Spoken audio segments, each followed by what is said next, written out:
其中有一个陈建州律师呢，因为负担伤重呢，所以身体到尾啊袂堪一，当啊退出委任，啊修签伫遮特别来表示感谢。啊尾啊，我的律师是曾伟凯律师来继续来帮忙啦吼。啊，当然，今日这个结果，伫一审的法官审理的时，已经有建立一个正确的法理的基础，啊，表示咱遮个义务律师提出来这个公民社会的理论，得到一审法官的认同。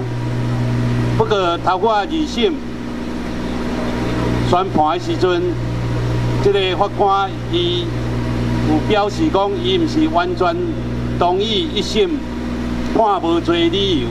伊又搁提出其他的理由。啊，我感觉这应该毋是主要的差别，主要就是伫选看这个代志的角度会无共款。所以，阮伫遮嘛是感谢二审的法官，再一次证明讲，中华民国流亡政府的司法，大多数是无法度期待，但是嘛是有少数进步的司法人员，会互咱台湾人民伫这个找找台湾人出路的过程内底，会当有一点仔寄望。搁过来一点就是，今仔日法官讲的重点，大部分拢在讲立法院遮的立法委员伫咧执行因的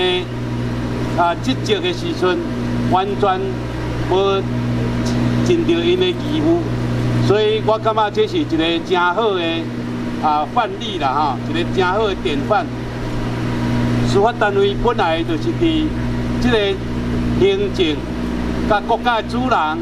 甲这个间接民意机关中间有冲突的时，会当做一个裁判。啊，所以伫遮我感谢这个二审的法官有这种进步的角度来做这个裁决，